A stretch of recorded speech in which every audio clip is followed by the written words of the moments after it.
you know, we still light it and we still budget, but literally, if you set up a chapter of CCL here, what you're gonna try and do is get Ron Kind to enact a revenue neutral carbon tax. And this is a way to do it. Now, I've taken a cheap shot at him here. Really what we do is suit up, professional dress, and we are all about building long-term respectful relationships with members of Congress and their staff, and that's what we do in Washington. We lobby, lobby, lobby, okay? And it's all respectful, and it's citizens doing it. We're not in it for the money, and it gives you great power. Because you really, this is not about financial interest. Back home in the districts, this is the other piece of CCL. While we go after them and their staff in Washington, we spend a ton of time on local media and local opinion leaders. And I can't tell you how quickly you can turn things around. When Larry and I were walking over here, I said that the switch on this whole issue was not just Superstorm Sandy when that happened, because I was watching the media coverage and screaming at the television, because the announcers would go, or the newscasters would go right up to almost saying, you know, this is related to climate change. Maybe we ought to do something about it. And they didn't say it, they wouldn't say it, and they'd get close. And then Mayor Bloomberg endorsed Barack Obama a couple of days after that storm. And that night, the coverage changed immediately. The elites got it in the media. When Mayor Bloomberg in New York said, I'm endorsing Barack Obama because of his position on climate change, the world changed for me. Instead of pushing a rope with these opinion leaders, they were returning my calls and my emails, and they wanted to have the meetings. We met last November, which was after the storm.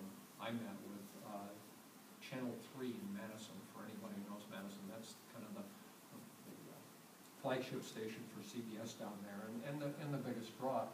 And I met with Neil Heinen, who's been their editorial director for years, and his board. This was a meeting I'm trying to get for a long time, couldn't get it. I said, you guys have to make, in 2013, you're going to have an agenda. You need to put climate change on your agenda. And we talked for an hour and a half, maybe 2 hours. They had a lot of questions, and I didn't know what they were going to do. About a week later, I got an email from Larry, and he said, watch the show tonight, we'll be really pleased. And what they did was they announced their agenda in late December, and climate change was their top priority. I said, this is going to be our #1 priority. He's done an editorial once a month on it. The biggest TV station in Mark Pocan's congressional district just flipped completely.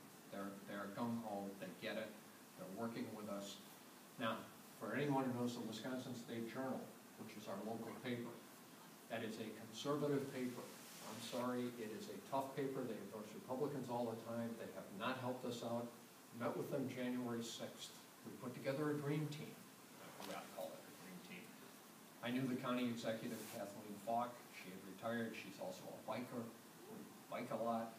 And said, you need to go out there. She says, I don't know anything about climate change. She's a good environmentalist. I said, you don't have to say anything. You just have to sit there. She shows up. We got Jonathan Patz, who got a Nobel Prize for being on the International Panel on Climate Change. He has been a lead author, and the lead author shared the Nobel Prize with Al Gore the year he got it in 2007 for their work on the fourth assessment, it's called, the report that this 2,000 scientists put out a report, 73 lead authors. Patz was out of the med school, he did all the medicine. So he showed up, he had a lot to say. Also had a farmer and a businessman, and then a couple of people from CCL. 6 days later, we got them to, they made lowering carbon emissions, this conservative newspaper, one of their 6 priorities. In this case, it was the 6th. It was just hanging on, but it made the list. And it's every Sunday, it's on their agenda, and they're now printing our letters, and they're now asking us for op-eds.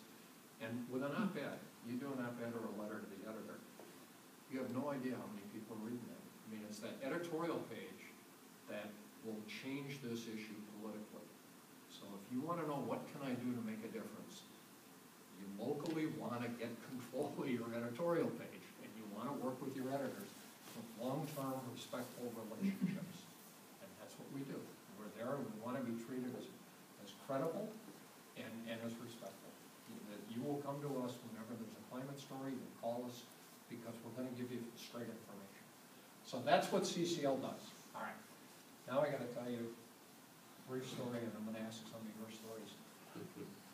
I got into this 2.5 years ago. I didn't know any of this. I didn't know anything about climate change. I had not seen an Inconvenient Truths. A lot of you, and Ron Kind was way ahead of me, okay? And Ron Johnson was running against Russ Feingold, and I was a judge having some coffee with my colleagues. And we were sitting in the Glass Bank in Madison, if you've been on the square, having a cup of coffee, just 10 o'clock in the morning, talking about nothing. I had a newspaper, and there was a blurb this big on a sidebar that Ron Johnson says it's the sun. It's in September, 2 months before the election.